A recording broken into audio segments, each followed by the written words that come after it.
Hey, what's up, everybody? I'm here with my new friend, Kevin Lee. We just met at one of our investor meetups at the River Cats game here in Sacramento. I got to speak to Kevin, get to learn a little bit about him, and I had to have him on the show for you guys. Kevin, go ahead and tell us about yourself. Hey, yeah, so I'm so grateful to be here, Rich. Like you mentioned, that mastermind that we had at the ball game was phenomenal. It's just a bunch of us guys really getting together. And we look forward to have more people, not just males, but also females, especially in real estate. Because you don't see as many females, right, out there. Most of these investors are males. And hopefully through this podcast, wherever that we're trying to do here, we'll be bringing more female speakers or guests that way. Absolutely. But so a little bit about myself. I came from an IT background. I was in the Bay Area for a good 10 years. Before that, I was in graduate school, spent 10 years getting my advanced degree in computer science.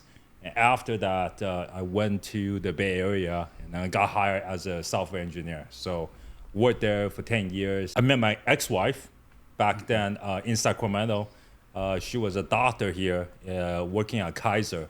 So we felt that it was better for both of us to be together. So I quit my IT job over there in the Bay Area, came up here to Sacramento to join her. And I was trying to get a tech job here.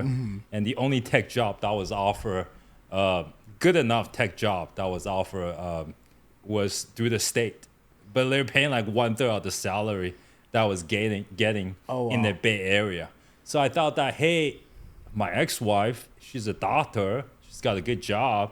That's why we decided, instead of having her move down to the Bay Area because she couldn't find a job over there, I'll quit my job and I'll join her here. That's kind of like, and then in the meantime, she can like support the family. So I thought, hey, what an opportunity for me to, I was maybe banking that as an excuse, right? It's 1/3 of the salary and it's like some boring job, IT job, right? That it's a very fast hitting that ceiling. Yeah. So thought, hey, maybe I just do real estate. So I started real estate investing. I had some success wholesaling, doing virtual wholesaling when I was W-2 in the Bay Area. So I just thought to take that leap of faith, So I jumped, and then now, we've been doing this since 2017, so like 7 years, and we're still alive and kicking. Love it, man. Love it. So you moved over here for your relationship with your spouse, right? Exactly. And said, okay, well, I'm not going to take this lesser job right now. It's 1/3 of the salary. I'd be bored. So how is real estate investing and this creative world that we're in, right? That's really able to challenge your mindset and challenge your mind and how you can facilitate some of the things you do. So how many investments do you have? How many investment properties do you currently own? Yeah. So I flip a lot of homes. So on a yearly basis, about 20 homes that we flip. And I also have a big portfolio of short-term rentals. So like when you have a deal that come across your desk, you find a way to dispose it, whether to flip it, like that's my core business, or it's a property in a great area, and you just think, man, you live in North Natomas, right? There's like a lot of new builds here, so if you can get your hand on a house that doesn't need that much rehab, and there's enough equity, you find a way to take it down. And to keep it for as long as you can, because you're building that nest egg for legacy, right? For the long term. So you can put a tenant in there, cash flow that way. In this particular case, we just cash flow way better, renting them out on a short-term basis. So that's what we do. Yeah, we do a lot of that, but the core business, what pays me actively is really the flips. Yeah. Gotcha. So the core thing is the flips, and then for that consistent income on the short-term rentals, Yeah. Right. VRBO, Airbnb, and everything exactly. like that. Yeah. That's wonderful. Going back to your question though about business, like getting bored from my W-2, I do want to say this is that not just speaking real estate, but like just overall in general as a small business owner, right? You don't get to have that routine that you have in a typical W-2. Like you were brought on, or you were hired for this particular position. You did this day in and day out. As a small business owner, whether you're in real estate or any other business, your first priority is to survive, like to stay afloat the first year, 2 or 3 years. And there's a statistics right out there that says 80% of the small business actually fail first year. Do you believe that? Yes, I do know that Something like statistic. that. I do know that statistic. So every day is different, and you gotta wear multiple hats in multiple positions until that you're big enough or you're stable enough that you can hire the next person who can actually replace one of the seats that you're sitting, and then gradually you can expand, and then you can elevate yourself so you don't take care of the day-to-day, because there's a lot of firefighting that you have to do on a daily basis. Right. Calls that you have to answer, and there's no like shutting down your phone after 5. You're basically there before your employees, and you're there after your employees. So I guess take it with a grain of salt. Like some people enjoy it, and how do you enjoy that, by the way? No, I don't, dude. Right now, I'm currently CEO, president, and 100% owner of my predominant business. Yeah. Right, and then I have partnership 50-50 in my other two. We're wearing a lot of hats all the time, and I'm curious for you on wearing all those hats when you were getting started. How did you manage that? I guess it's a question that I'm gonna throw at you. How many kids do you have? None. You have none. Okay. I don't have any kids, but I'm sure when you have kids, Yeah. you will learn how to become a dad. It's almost like, hey, on the job training, they call it. Right. Actual doing it give you the experience, the know-how, the nuance in how to facilitate this operation or this operation. Yeah, I didn't know how to do this and that, but I learned from doing it. I remember when I got into my first flip, oh my God, I was so scared. I was shitting my pants. It's a 200, I think I bought it for $180,000 in North Islands. That was a lot of money. I bought it from a wholesaler, and I was like, hey, Seth, this is my first deal. Can you help me out? Can you give me some referrals to some contractors? So, you didn't even have a contractor set up? No. I learned it from the contractor. The contractor actually taught me, hey, this is what you need to do. This is what you need to buy. Go to Home Depot and get those materials. That's how I learned to do my first deal. I wouldn't recommend to anybody listening to do your first deal by yourself like that. But I mean, your instinct actually kicks in. Like that's the only way that you're given to survive. Right, your fight or flight instinct exactly picks up, and there's no flight when you're $200,000 in on a deal and you're the only one on it. Yeah, there's no flight. Got to fight it. Yeah, you got to fight it. Yeah, I'm curious. In your childhood, in your adolescence, even in college, I'm sure you had other times where you had to fight through adversity, whether it was either school, sports, or anything like that. Have you ever thought back on a certain situation that really stands out in your life where you're like, hey, I'm going through this right now, and I actually remember this from this particular part in my life? Do you have a story like that stands out for you? Yeah. So I came to this country when I was 14 years old. I'm 44 now, so I've been in this country for 30 years. When I came, my parents weren't with me. I was living with my auntie and uncle at the time. I came, and then I was automatically put into ninth grade, or first year in high school. So I had to fight to stay afloat, and it's basically just throwing a kid into the ocean and expect that kid, without a life jacket, to start speaking. So I studied my ass off. And I remember I had a neighbor who happened to be born on the same birthday as me, June 8th, 1980. So we would just challenge each other. He's been here. I mean, he grew up here in this country, so we've been challenging each other. He's like way advanced in English, and now we just like pick bits and pieces of English from him, and then learn from him. And now we teach him math because that's what we're good at.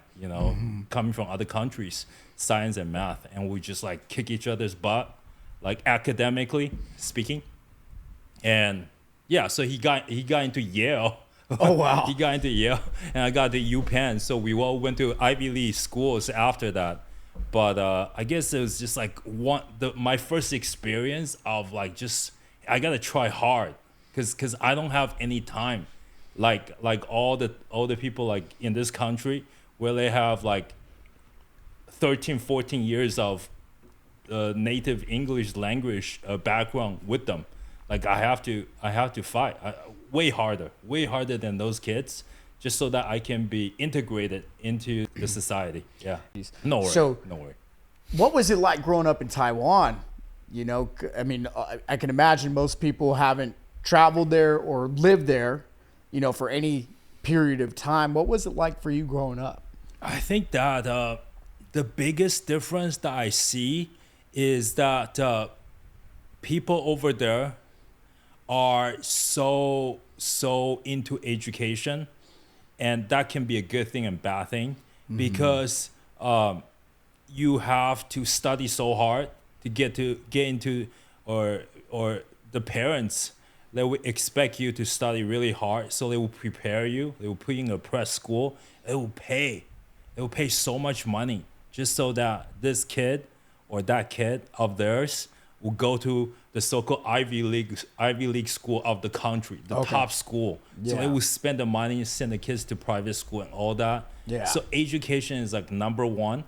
But then you're making them, you're taking away that creative thinking. So they can't think, not logically. I would say they can't think critically. So you take away the critical thinking, because it's all about, hey, how do I be perfect at the exams? Like how do I pass? Not just pass. How do I score 100% on the exam? Because that's all they care about.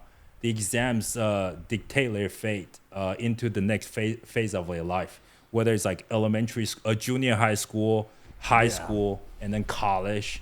And that piece of paper means a lot to the parents, and that's what the kids are expected to do, and that's what the kids want to do to please their parents. Is I'm gonna get that paper for my parents, and that was the directive that I had from my dad, because my dad couldn't do it. He got a master's degree, and he couldn't complete his PhD, and then he said, "Son, you gotta do this in my because I couldn't do it. So you have to live this I have to live this vicariously through you. You gotta fulfill what I couldn't fulfill before. So there you have it. You gotta finish your PhD." So I didn't have a choice.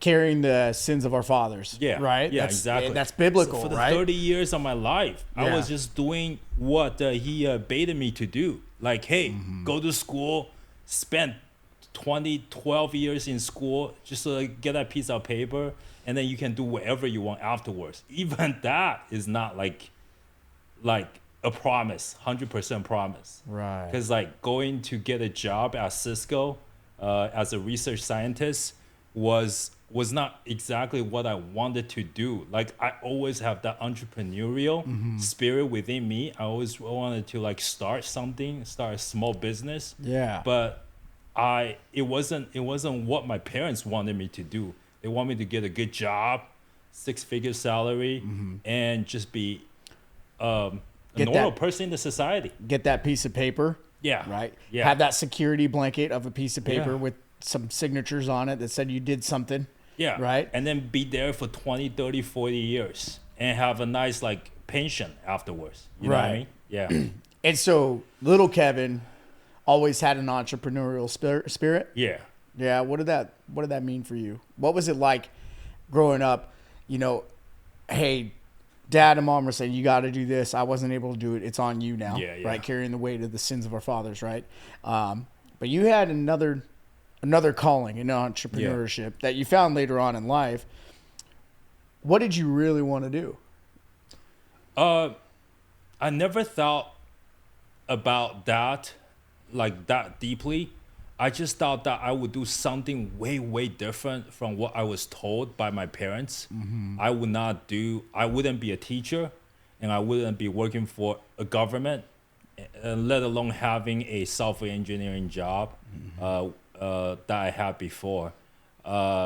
It's what they wanted me to do, and it's what I did just to please them. Now that my dad's been gone for like 10 years, it's just like, oh my God, that weight is just off my back. Like I didn't have to do that anymore. But when I quit my job, W-2, and told my dad, hey, I really want to do this because this is just, I really want to try this. I don't even know what that looks like. Because you know how like as a small business or startup, you have to pivot. You can't be doing the same thing over and over again. Otherwise, your competitors will eat you alive, right? You have to pivot. If this thing doesn't work, you jump onto the next thing until you find something that works. And then you kind of just like put fuel on the fire and then make it grow even bigger. Capitalize on it. Narrow in on that focus once you find it. Narrow in and just hone in on the skills and just get right in. Yeah. So he was still around when you quit your job? Yeah. So I had that hard conversation. How did it's he almost take like that? coming out of the closet. You know what I mean? Yeah. That kind of experience. Dad, hey, I know this is what you wanted me to do, but hey, I've done enough for you, and now it's time for me to really just spread my wings and then fly out of the cage. And I feel like I don't need to be protected anymore, and I know that you're doing this to protect me, but at least give me a chance to, kind of explore the world, take some risk, because I don't want to be like Steve Jobs, right? He was saying at one of the graduations that, or Jeff Bezos, I believe, he rather take a chance with Amazon than having regret in later in his life, like when he was 60 or when he's like at his deathbed, regretting that he didn't do this or that. So I kind of had that mentality, that thinking. How was that? I'd rather do that, and that was I was 37 back then, so I didn't have like the young start that a lot of people have in their mid-20s. Yeah. How was that conversation? I say that it's I feel like just with everything, there's right timing. And I think it was just like the perfect timing. There's season with everything. Had I started that conversation way earlier, I wouldn't be qualified to say it to him. Because I didn't finish that. I didn't finish this. I didn't do what you wanted me to do. And I was rebellious, right? So I don't have enough to show for. So I guess I would just, and I didn't even know what to do. Like I was just going to graduate school to just like wherever, right? Just to get that piece of paper because I didn't know what I would do, like, as a W-2 or, try to figure that out. I mean, do you have that kind of experience? Like people don't, go to school, right? Just because they don't have that lined up. And I asked a lot of my friends too, like, what is your major? Like when I was in school, they would say, hey, I'm undecided. I'm still trying to figure it out. Yeah, so you're going through a master's program undecided. Going through getting your master's undecided. Exactly, right? Yeah, exactly. I can imagine because your calling wasn't that. You were doing that to fill the shoes that it's like that were default. put on you. Yeah, you were growing into the shoes that they put on you at a young age. Yeah, exactly. Yeah, I can imagine. Right. Like I don't have that level of experience. I do have an experience when I was an electrician before coming into real estate. I had got my real estate license when I was still an apprentice. I was a third-year apprentice. Yeah. And got my real estate license, so I was doing it on the side. Yeah. And then I was like, okay, well, I have to have a fallback, so I have to finish my apprenticeship, get my journeyman's license. So I did that, and then I went to work in the Bay Area. because local 6 out there, we made way more on the check, way more in retirement. I was like, I'm single. I can travel out there. I can do all this. I was having a real hard time. I was waking up at 3:30. By the time I got back home, because I'd take the train most of the time, then go to the gym, come back home. I had my dog at the time. I'd get home at 8 o'clock, 8:30, and wake up at 3:30 just to do it again. God. And I'm working with people that, you know, maybe we don't see life the same way, right? You know, they hate their lives and they hate their wives is what I would say. And I said, I don't want to do that. I want to have a life that I love. Yeah. And I want to have a loving, caring relationship later on. And how I'm treating myself. Like, I didn't know this then, but what I was doing then wasn't creating joy and happiness and peace and freedom. Yeah. Right. Yeah. And those are some of the biggest things for me. Like my personality, I will have those things. And if I don't have them, I will go get them. Right. Because that makes me a better person when I have that opportunity. And I can help more people knowing when I'm happy and I'm living content, right? I'm living a life fulfilled of joy, peace, love, freedom, and happiness, that I can contribute back to the world better. Yeah. Right. And I believe that, you know, us as in our age group, right? We're the leaders now. Yeah. And we're next up at the same time. We're the leaders now and we're next up. You know? And if we don't take that seriously, right? The things we're seeing in society that we may not agree with, right? Whatever it is, we'll have no dog in the fight when it comes to communicating with the next generation below, to saying, hey, look, I walked through this too. I understand. Here's what I did. Here's what I know, right? You live your life, do your thing. Here's what I've seen work, and here's what I've seen not work. Yeah. Right. And but going back is I left being an electrician, came over to real estate full time, and I didn't tell my dad for 6 months. Oh wow. I didn't tell him for 6 months. Damn. Because I knew when I said he's a retired correctional officer, he loves me to death. He wants me to be safe. Right. And just like you, hey, you know what? I'm caged up and everybody wants to have a W-2 and do all this. And after I knew I would have success, my mom knew and my brother knew, you know what I mean? But my dad, I told him, don't say anything. I need to make sure I can do this right. So when he tells me to get back pulling wire, I say, well, I'm making more now. Yeah. And I'm doing better. And I'm happier. Yeah. So when I finally told him, he's like, oh, you need to go get back pulling wire. I was like, hold up. Yeah. Here's what I have to show you too. Yeah. Right? I have the evidence that I can do this. Yeah. I have authority enough of my life to show you. So very, very similar as like, hey, you have the credentials to say, Dad, I lived what you wanted me to. Yeah. And you know what? Now I'm a mature male, right? I can move forward with my life. Isn't that just sad that like we grew up with a set of paradigms or programming, right? It's not their fault. It's just what they've been programmed it's what with. Trickled down. It's down from generations down, like to your dad and then to you, and it's a way of protecting you, but they just don't know better. They don't know what they don't know, right? Until you can show them that thing that they do not know, they will say, hey, son, this is what's the best for you, and this is where you should stay inside this box, because that's fit the safe. comfort zone. Fit safe right here. You fit in this box, and you're the brick on this part of the foundation. This is where you need to be because you know it's safe, right? But the sea is way bigger than that fish tank. Right, it is. Right? It is. So you told him. What did he say after that? How did he take it originally? Did he have any regrets for you? Well, he was like, hey, I really don't think this is a good idea. Discourage me. Okay. Oh, no. Hey, go. He told my mom, hey, go tell your son not to do this. My mom was the supportive one, believe it or not. She said, just let him do whatever. And I to this day, she's way different from my dad. My dad would be so concerned. My mom would be concerned, but she wouldn't show for it. She would be like, I'm fully supporting you, and I have trust in you. I have confidence in you, and I'll always be there for you. Take it and run with it. And I know that you will succeed. I think every guy, okay, behind every guy's success, there's a woman that's behind that person's back and cheering that person on. It could Yeah, be that can be your mom, that can be your wife. it right? could be your daughter. Huge. It could be your It daughter. can be your daughter looking up to you. Like you said early, you said the word legacy, right? Legacy, yeah. What kind of legacy? You live it for your kids. You live it for your wife, right? You know, yeah. What kind of legacy do you want to leave? So my life is a lot simpler. I will throw this question at you and let me give me an example. I love it.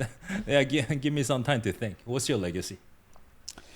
Well, that's a beautiful question, man. And Love that. you know, I could just rebuttal and be like, you can't answer a question with a question, but I won't do that. Redirect. You know, redirect. That's what you just did. Right? But that's what happens when you want to know somebody and know about people is really asking questions. And I tell my audience all the time, like, ask good questions. Yeah. Don't come just What's with your legacy? Get to the point. Get to the point.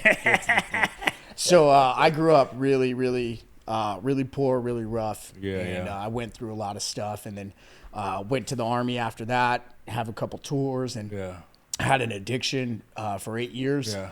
That I'm over 3 years sober off of cocaine now. Congrats, man. Yeah, thanks, Congrats. brother. You know what? My legacy is to help as many people as possible on this planet understand that if they're not living the life they want to, they have a choice to continue to live that or to make the change.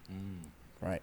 And the change does not have to be monumental. You don't have to become a billionaire or have hundreds of $1 million and a jet and you know, all that crazy stuff. But if you can live the life you truly want, Yeah. like you really do deserve that. You owe it to yourself to live the life you want. So my legacy is to help as many as people as possible and be the one in my family that breaks the chain, right? Be the one that breaks the chain, right? From abuse, from substance abuse, from gambling, from all this other stuff, right? Be the one. Show that the future generations, when there's a picture of me on the fireplace mantle in 100 years, they're going to say, that's my grandpa. That's the one that did this for us, right? And all glory to God at the end of the day for me, right? As for you, right? If God allows me to give me that strength, you know, yesterday I spent about 20 minutes in the sauna, silent, just praying, right? Oh, love that. Just, hey, God, give me the strength. Whatever you call me to do, I'm here for it, right? And I believe that's my calling. Awesome. Yeah. I love it. And yours? Mine? Oh, man. I thought I could skip that. My legacy is to create everlasting memories for people. I want, whether it be, it's an experience when you leave this earth, you'll be thinking like, wow, I just had this wonderful moment with Rich, and I will never ever trade anything for that experience, right? You know, there's a lot of entertainment options out there, and there's some that are just like unforgettable. Like you've been to this place, whether it's a place, I want to create that for people so that people don't have to travel far to have it. And I'm not sure virtual reality is the answer. I want it to be as physical, tangible, and then you can actually realize it or experience it with your 5 senses, right? So there's a lot of examples out there. Have you ever been to the Grove? To the Grove? Or Americana down south? No. Yeah, you should go. It's like a farmer's market. Okay. And then right next to it is the farmer's market is great. There's like a lot of shops. You go there. There's like French restaurant. There is a parade. That's going through the farmer's market. Yeah. Like I was taking a girl out. I was in a relationship back then. We were just there. It was such a wonderful time. I imagine, right? Like whether it's like a romantic couple, whether it's a family, that would be a memorable experience where your sons and daughter will be talking about it still 20, 30 years Oh, wow. from now. They're like, hey, Mom, remember the time that we had at the Grove? You guys were eating there at the French restaurant. There's this parade, and people were like playing their trumpet. There's dog, people that are taking a stroll, walking their dogs. I want that. I want that experience. I want it to be impregnated into people's mind. It's like it overrides all the bad memories that people have, all the arguments and all of that. And I want happiness to be in people's lives. Yeah. I love that. I love that. And our conversation about one of your investments is, kind of like a treatment facility or a sober living experience. So you're sort of creating that for these people coming out of trauma, fighting addictions off and everything like that. Yeah. So there's actually a story behind it. Okay. I went to see this seller at his house. I didn't know that he was running a group home. He was selling this house to me. That was in North Foothill Farms, North Sac. Yeah. He said that, hey, so there's two options we can go about selling this house to you, Mr. Kevin. One is you can buy it vacant. Two is you can keep these tenants in place. What would you like to do? I wasn't sure. Like my business model back then was like really simple, right? I just take a house vacant, fix it and then resell it. That's my business model. Walk into this house, 6 guys in the house. My heart got melted. They were talking, dude, looking at a comeback, like every single person there is a success, is a miracle from God. For somebody who has gone through drug and alcohol addiction, right? And we're not talking about the lowest class of the society. We're talking about people that have a different life, like lawyers, attorneys, right? People, engineers, like just working individuals. They live a different life when they're at home. They would just get carried away by alcohol because of the pressure, wherever the reality that they have to face when they go back to that W-2 job or wherever. So that's what they do, right? To take away that stress, okay? And nobody knows about this, and they've been hiding this alone. I have a friend. Her husband was an alcohol addict, and she didn't even know about this until it was so late, and there's not a chance for her to save him anymore, and he will hide it to her to the point that she didn't even know until like very late into it. And then she's left with 3 kids to take care of right now. Oh wow. Yeah. So when I went to the house, I saw these 6 guys there living the greatest time of their life. Yeah. And they were just so so grateful to me, Kevin. And dude, there's no way that I'm gonna give them a notice to vacate. My heart got melted. Like then it's like it's not a family, okay? Maybe I'll work it out, give you some cash for keys, right? It's like 6 people. They're trying to make a living. They're trying to make a comeback, and I can't take that away from them. It's against my conscience to do so, right? They show themselves, and the only thing that I can do at the moment is to be that piece, right? That hopefully a stepping stone, right, into something great in their life. So if they're given this chance, right, I want to facilitate that. I want to be able to help them with that. That's giving a hand up, not a handout. Yeah, right? exactly. You're able to, and yeah, grateful to you to be you able have to ask for it. Yeah. And they're God asking help for those, yeah, who help themselves. So Right. they help themselves, and there's no way for me to. It's against my conscience to take away that help from them. Man, I love Yeah, that. I gotta help them. So 1 becomes 2, 2 becomes 3. Now we have 3 group homes. Love it. 3 group homes, yeah. That's awesome, man. Yeah. So as you're doing this, like you're talking about creating those tangible moments, it's my opinion that you already are. for these men that are in this group home and, like you said, fighting for themselves to come back and everything like that. Man, I absolutely commend you for it. And thank I'll you. be praying for you for your success in that, and Appreciate their it. success and their recovery. And let's hear all those comeback stories, man. Like, we all fall short. We all fall short. And some people's rock bottom is lower than other people's rock bottom. I'm curious, Kevin, when was your rock bottom? Man, I would tell you that this last year, like even till today, rock bottom. I mean, I wouldn't say I'm like at the lowest, at the rock bottom, but I'm pretty close to it, believe it or not. But you know how, like, as a business owner, as a leader, you have to be strong, right? You have to be courageous, and you have to really part that aside. So I really appreciate the fact that, like, you and I can actually talk, have a conversation, because it's not something that I can just tell everybody. I can tell my employees.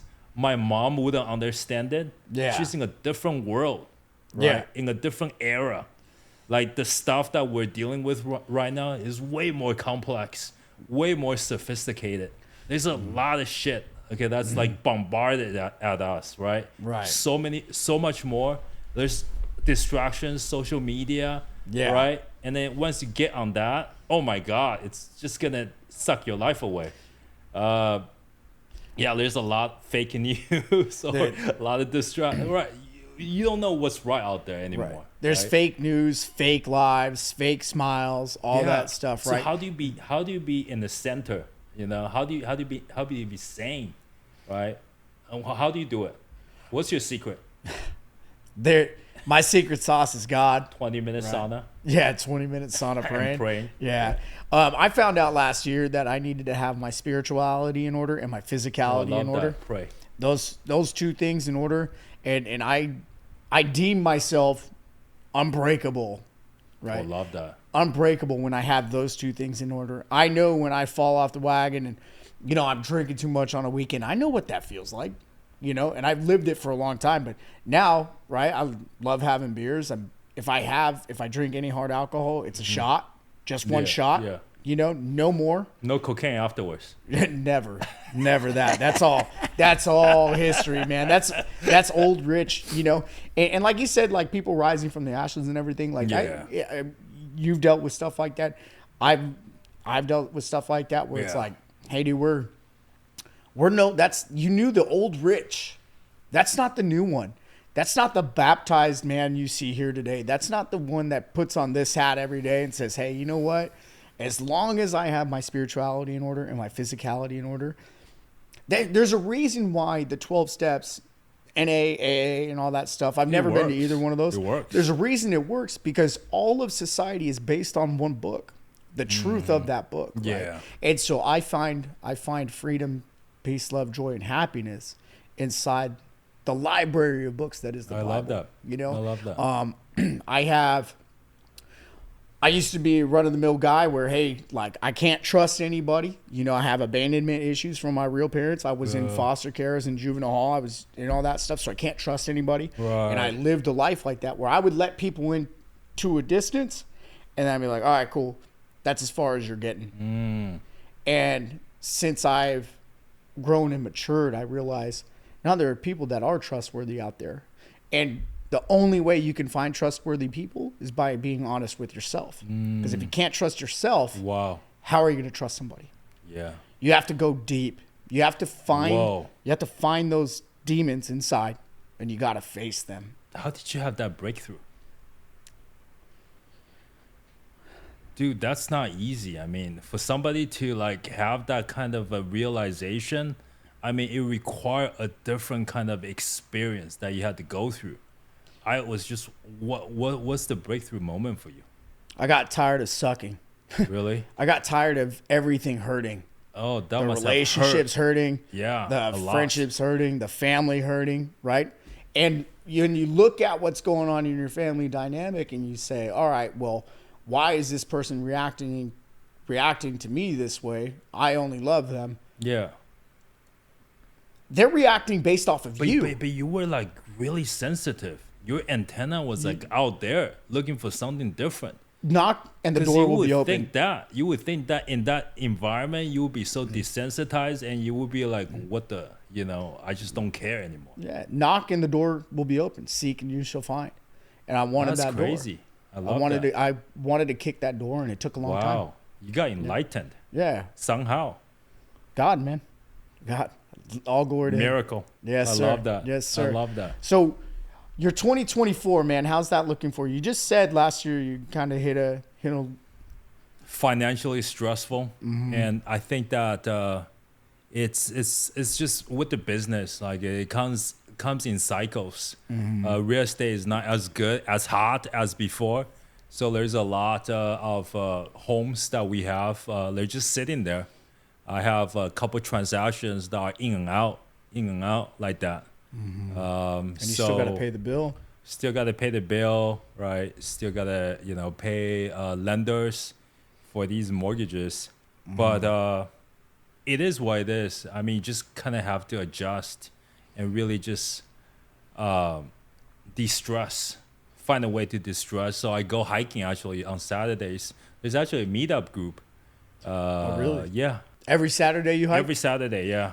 Except last Saturday, because I do a monthly meetup too. Okay. Yeah, where I actually invite a speaker as a way to pay back, really. Yeah. Oh, for your investing? Yeah. Yeah. Yeah. I do believe in paying it back, paying it forward and paying it back. Oh yeah, Right? go giver, right? Yeah. Mentality. Yeah, the go-giver mentality. Well, even in the Bible, they don't talk about retirement. No. They don't talk about it, right? Moses, No. 400 years old. That dude didn't retire. No. Still no. working, striving to be Oh yeah, something. of course. I think the American dream is a falsity. The standing on a beach collecting seashells and playing softball in your retirement. Drinking Kool-Aid. Right. Yeah. Drinking Kool-Aid, hanging back. That's not life, dude. Yeah. Yeah. So what are your goals? Although I do believe in fractional vacation, yes. like taking vacation from time to time. Don't wait until you're 60 or 70 until you retire, because you wouldn't have the energy, right? Mm-hmm. And who is to say that you're gonna live another day? Right. Might as well enjoy it right now. Yeah. Right. Exactly. So how's 2024 looking for you on your goals, on your transactions and everything? How's that going for you right now? So I think we're a little bit behind. Mm-hmm. Yeah. But it's good that we have goals that we set, so we can always either like set the goalposts Mm-hmm. a bit further out, or bring the goalposts up a little bit, and then really see, hey, what is it that we need to do in order to meet our goals? Not that the goalpost is closer. Mm-hmm. Yeah, is there anything that I need to do? And I really appreciate the mastermind that I got. We had, because I got some nuggets from it. So I'm gonna start implementing, and we're just actually pushing these, into the organization. So we're gonna execute some of these nuggets, and hopefully that's gonna help us to bring a couple $100,000 There you go. into the business. I love accountability and goal seeking. Oh, yeah. Right. It's the goal setting and then goal seeking, right? And accountability. Because you can set goals. If you don't have accountability partner or any context to going back and saying, hey, how far, what did I set? And then where am I at? Right? How do you track your goals? Whether it's physical, whether it's hiking, how many hikes you want to go on, how many vacations you want to go on, right? Yeah. Everything should have a goal to it. You have a Remarkable? Do you have a Remarkable? I don't know. Okay. So it's very similar to an iPad. Yep. Although the feeling of a Remarkable, or the tactile, it's almost like the feeling of writing in a real notebook. So I really like Remarkable. It's almost like Fire or Amazon Kindle. Yeah. Versus a Kindle app on an iPad. So it's one is more like a book. The other is more like an electronic device. So I write my goals down, and every night, or I try to do it every day. It's almost like journaling too. I have like eight to 9 goals that I write. Hey, I want to make $50,000 a month from wholesaling. I want to make $100,000 a month from flipping. Yeah, I want to make $20,000 from trading. I actually do stock trading, believe it or not. I want to make $1,500 per month from each of my short-term rentals. I write it down. And I want this person who is appreciative, who is respectful, who is loving, who is positive, who is happy, who is bubbly, who is appreciative, who is accommodating, who is generous, to be my soulmate. So I write it down, like all the adjectives of this person. I write it down. You know, I want to own a strip mall with name brand restaurants and shops with lots of foot traffic, evident by the always full parking lot. I know it because I write it down every single day. I see. So before I go to bed, that's how I program my subconscious. And then it's my subconscious job because I don't know the how, right? But I just know the what. Right. And the subconscious, I guess God in this case, will just figure it out for you. Right. As long as you're doing the right things, making the right actions, and doing all that exactly, stuff. Exactly. Because you can make a goal. Do your part. God will do. We water, and God causes the growth. Right. Exactly. Right. Yeah. You reap what you sow, and what are you sowing? You're sowing. Yeah. Right. You're reaping. Hey, that person that is Yeah. strong, kind, humble, right, appreciative, right. Yeah. All those great We things. spray the weed killer too. What's that? We Yeah. spread the weed killer. Yeah, gotta So spray the make weed. sure- make That sure is there's no that is- weeds. that is something that I take very seriously. Like, and I talk to people about it all the time. Well, like, who's in your friend group? Oh yeah. Who's in your circle? Got to get rid of those, right? Right. Negative. If there's a weed there, pull it. Yeah. Right. Hurts. Yeah, it hurts. But what hurts worse? What's gonna hurt worse if you look back in 10 Yeah. years and this person does you wrong or whatever, or this 10 relationship? years of damage. Yeah, 10 years of damage, and then you're hurt worse. Why not pull it out now? Uh-huh. Be like, okay, that's cool. I can, Sooner than later. just because they're not your super close friends doesn't mean you can't be friendly, right?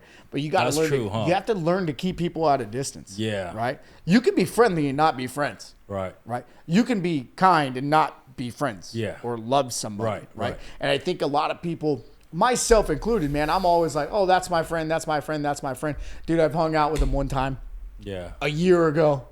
But because I know him and I want to feel connected, Yeah. right? I say this, right? I think in order to be a friend, you have to water. Yeah. You have to water, right? That's one thing that stood out to me when we were talking last Thursday was like, oh, this guy, him and I can relate on a lot of stuff, right? Yeah.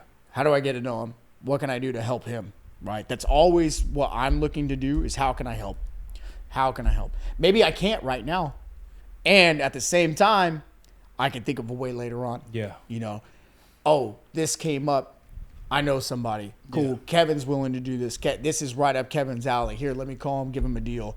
Let me call him and have him meet somebody that I met because I think they're gonna love each other, right? Like, if something comes like that, now that's in my subconscious. Yeah, yeah. Think of how I can support you as a friend, Yeah. right?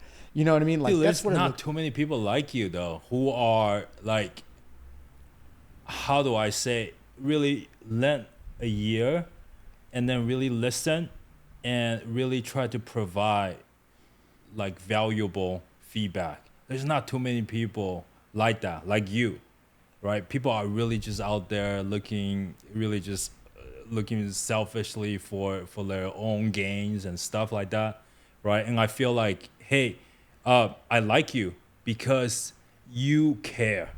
Mm-hmm. You're not like anybody else. Hey, they're just like trying to get information. So I don't know, maybe they can gossip, busybodies, if you will. Yeah. They just like information, right? But you're just really just genuine, and then you like to just listen so that you can see where I can actually help this person. So I really appreciate that. I may not be able to. You're a very genuine person. Yeah. Yeah. I may not be able to. And a lot of people need to know that. Like, but some people just need to be lent a year, right? Mm-hmm. Some people just want to be listened to. And that's probably the best help you can render to that person. Because I don't know how I can help that person. But God, through you and me, would know. And hopefully, just by listening to their case, that person just feels a lot better. Because, we lend our time just to listen to that person. And I think that's great. I love it, man. Yeah. I love you. Yeah. Love you too, bro. Like, I I was really happy to have you on and communicate, get to know you a little bit more. And Let's go. Yeah, let's go, Let's baby. go. Yeah, Let's do another one once you have like 100 yeah, we'll get episodes. There. Yeah, we'll get there. We'll get there. So I'm curious, man. I know you're in our world, and we're in the same world of we read for wisdom, right? We stand on the shoulders of giants. Yeah. And those so there's a great quote, right? I'm not going to go down that rabbit hole. Never mind. I'll say that quote another time. No, it doesn't fit right here, but that's okay. But I like to stand on the shoulders of giants, right? Yeah. Like reading the Bible. I read, a ton of books, and if I'm not reading them, I'm listening to them. I'm listening to great podcasts, just like this one, right? What is a book that you've read in the past that really stands out for you that you recommend people to listen to? The Power of One More. No. Just kidding. Yeah, so I cheated because he gave me that question ahead of time, so I can actually go back to my collection and give you guys listeners the book that I value a lot right now. So that book is called 10X is Easier Than 2X by Dan Sullivan and Benjamin Hardy, okay, who happened to write this book called Who Not How. Mm-hmm. So the gist of it is it's not harder to grow your business 10x than 2x. Actually, I'm sure you experienced this. It's probably going to take you the same amount of time to do a commercial deal that give you 10x the revenue or the pay than a residential deal, one house, that's giving you 1/10 of the pay. Right. Probably the same amount of time, if not more work, more brain power from you. Right. So it's just it's the gist of that book, and also that 10x is not harder than 2x. Yeah, it's probably just the same amount of time. And it's really just to push the envelope. Some people are so settled and occupied with the status quo. Okay, it's good enough for me to grow 2x, but God's given us talents where we can actually go way higher, way further than where we are right now. Actually, 2x is way too slow. You can actually expand or stretch yourself to such a point that you can grow 10x. You just don't know it, and it's not the how either, right? So it goes back to that book that they wrote before. It's not the how, it's the who.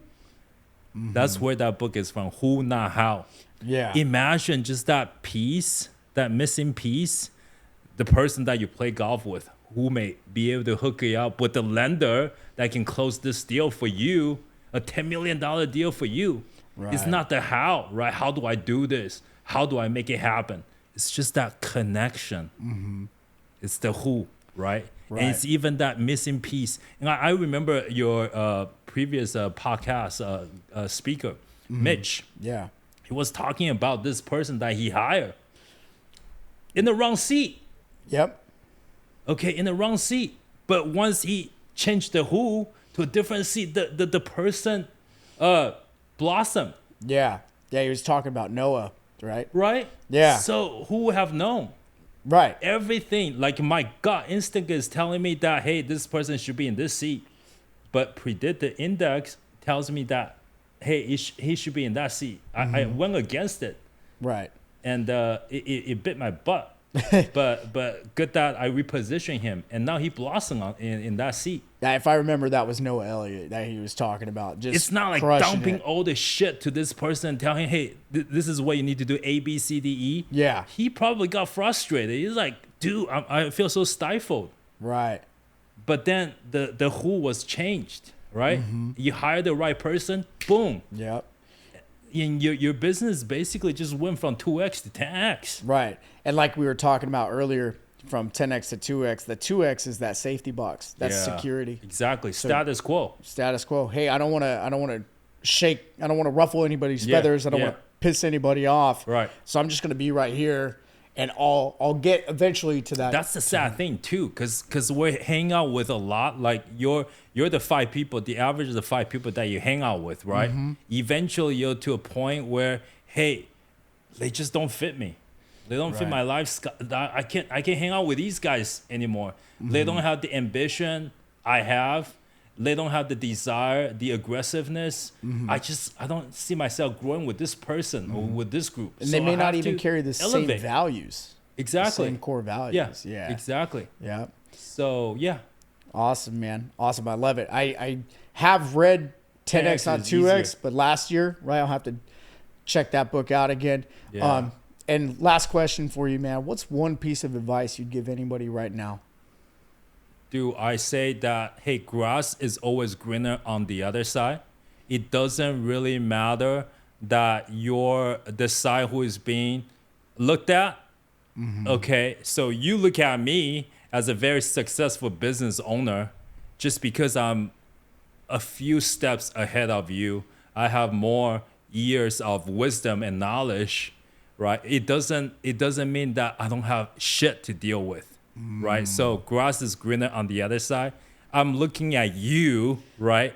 I say to myself, dude, I wish I didn't have to own all these houses. I wish that I didn't have these debt.